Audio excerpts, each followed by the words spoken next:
Welcome to the Sales Influence Podcast, where we talk about finding the why in how people buy. I'm your host, Victor Antonio, and today I want to talk about the problem with overwhelming a client. Have you ever been to one of those presentations? You know what I'm talking about. One of those sales presentations where they're using a lot of technical jargon, industry jargon. They use words you can't even understand. Or sometimes they use acronyms. Today we're going to get the MDI to hit the LOP on the FIT, so we'll get a ROI with a BE in short time. You're like, what did he just say? They use acronyms and you're lost. Or sometimes they just dump so much data on you. They show you chart after chart after chart. In fact, the worst ones I've seen are the ones that you can't even read the words sometimes because the charts are so complicated. If you have a PowerPoint presentation and you have a complicated chart on your, in your presentation or slide deck, you really need to fix that one. I see that a lot. Sometimes they're like eye charts. You can't even read them. The other worst one I found is when they put 20 bullet points on one slide. Look, if you put 20 bullet points on one slide, let me give you a news flash. To create an extra slide doesn't cost any more money. It's free. You know that you can actually say new slide and it's free. They won't charge you for more. I'm joking, but you get the idea. I'm always wondering, why do people put 20 bullet points on a slide instead of just using maybe 5 or 6 slides to demonstrate their point? Anyway, the other thing is that sometimes you get, you get the jargon, you get the data dump, you get the charts you can't read, and then sometimes they put up so many options. Well, we have this, and if you need this, we can also do that, or this other option could be this. And some customers like this, and one of the things we can also do is modify that, and on top of that, one of the things we can work with you on is doing this and that. But that, again, if we can work that within the first quarter, maybe we can do this, but if we're not, we can do it during the second quarter. And at this point, the customer, much like yourself right now, is going, what the? They're just blanked out. They can't even listen to you anymore. And at this point, you just blown the presentation. They're not even thinking about it anymore. They're just trying to get out of there. You know what I'm talking about. You've been in those long presentations. Now, the University of Iowa did an interesting study when it comes to overwhelming people. And let's just think, and I'm going to tie this back to overwhelming our clients. So this is a study, consumer study, but I want to tie it back to how this applies to what we do with our customers based on what I've just explained to you. So the University of Iowa did an interesting study. What they wanted to do is first of all, step one, they gave students numbers to memorize, right? Now, some students got smaller digits, some got longer digits, right? Some people just had to memorize 2 digits. Some people had to memorize 7 digits, okay? So one group had to memorize 2 digits, and the other group had to memorize 7 digits. So they go to lunch, and at the end of the lunch line, they're offered 2 things: fruit salad or chocolate cake. Fruit salad or chocolate cake, okay? Now, here's the interesting part. Now, here, let's step back. We know that fruit salad is definitely healthier than a chocolate cake. I think we can all agree on it. I'm not saying it tastes better. I'm just saying it's a healthier choice, right? And so we know that the good decision is the fruit salad. We know that the bad decision is the cake. So they're given 2 digits to memorize, and some are given 7 digits to memorize. They go through the line. At the end of the line, think of a buffet line, right? They get everything they want, right? All the main meal. And then they're offered fruit salad or cake. Here's what's interesting. When people were given only 2 digits to memorize, the majority chose fruit salad. They were only required to memorize 2 digits. The majority, 59%, actually chose the fruit salad. Now, the fruit salad is the good decision. When they were given 7 digits to memorize, the majority chose the cake. When they were given 7 digits, 63%, the majority, chose the cake, which was the bad decision. So simply put, when they only had to memorize 2 digits, they made a good decision. When they had to memorize 7 digits, they made a bad decision.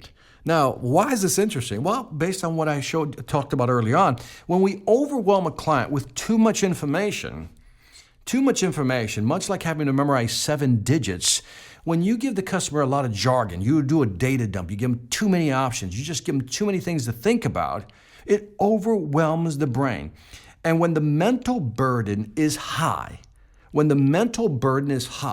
a lot of things to consider. Clients will either make a bad decision or make no decision at all. Let me say that again. When you overburden the brain with too much information, they call it a high burden situation, too much information, the brain will either make a bad decision, which they will regret later, which doesn't help you in the long run, because if somebody buys something and then they realize later they shouldn't have bought it, then they're going to be mad at you, the salesperson, or you, the company, and they're also going to tell several other people about the bad experience they had. Or if the mental burden is too high, too much information, they're going to say, let me think about it. Now, you know how to respond to let me think about it. So again, find my podcast on let me think about it, and I solve that problem. But nonetheless, giving customers too much information, overwhelming their senses, much like the 7 digits, they will make either a bad decision or they will make no decision at all.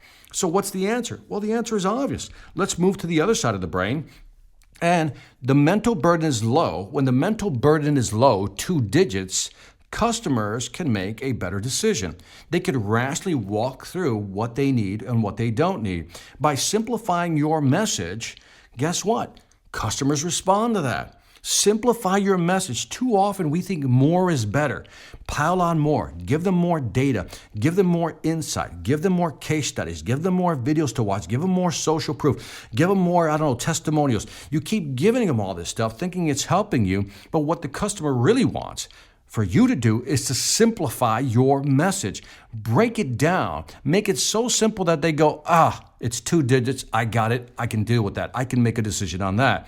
So here's what you need to do. During your presentation, whether it's a formal presentation, PowerPoint style, or an informal presentation, you talking to 1 or 2 people, find a way to clarify your message. Simplify it. Even if you have to summarize, find a way to simplify your message. And number 2, always emphasize 3 key points. That's what I love to do. I do that all the time. I'm always emphasizing 3 points because I know that beyond 3, they may start forgetting certain things. 2 just seems like a weird number, not enough content there. 3 seems the magic number. 3 things I want you to know, Mr. Customer. That seems to be the magic bullet point number that I like to use that seems to impact customers. Last but not least, if you have a clear message, you have 3 clear points you want to make. If you can tie it to what it means to them, in other words, here's how it's going to help you increase your revenue, reduce your costs, or expand your market share. Remember, I call that the value trinity. If I can take my features, my benefits, my advantages, and then tie them to increasing their revenue or reducing their costs or helping them expand market share, guess what? That really hits a part of the brain. And if I can simplify that, here's the clear message. Here are 3 reasons why you want to buy from us. And here, I'm going to show you how I'm going to help you increase revenue, reduce your costs, or expand your market share. Look, customers want to know 3 things, right? How much, how soon, how often. How much are you going to save me? How soon will I see that savings? And how often will I see it? So again, clear message. 3 bullet points that you want them to walk away with, 3 key takeaways. And then if you can tie your features, your benefits, your advantages, even your gains to how they can increase revenue, reduce costs, or expand market share, that is a powerful way to present something without overwhelming the client so they don't get confused. That's it for this Sales Influence podcast. Don't forget to leave me some information. You know where: iTunes, Stitcher, or YouTube.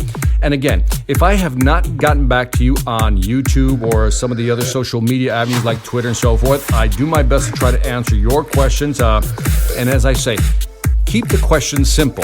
I had somebody ask me a question, Victor, how can you help me improve sales? That's too broad of a question. Be very specific if you really want my help. Also, check out my sales training website, seminarsonselling.com, where you'll find new great training videos for you and your company to help you grow your business to make more money. By the way, I have a new book coming out. I'm excited. It's called The Greatest Gift. It's a motivational book. I'm excited about it. I think it'll come out within the next 30 days. I'll keep you posted. Anyway, lastly, I want to thank you for listening. This is Victor Antonio, always reminding you, selling ain't hard when you know how. Take care. Every manager can feel it. The difference between a motivated, value-driven sales team and one that's stuck in a rut. CEOs know the difference too. They can see it clearly in the profit and loss columns. The question is, how do you get your team to this elite level? Is there something extra you can do to break through the remaining resistance and equip them with the right mindset to grow your business? Yes, there is. But you're not going to do it with one of those cheesy inspirational speakers or some self-proclaimed guru. What you need is someone with a real business track record to deliver key insights in a captivating way, to give your team the right tools for selling in today's tough marketplace. Enter Victor Antonio, experienced executive, innovative thinker, compelling speaker. He's ready to deliver the message you need your people to hear, not with a canned speech, but a customized, dynamic keynote designed to deliver results.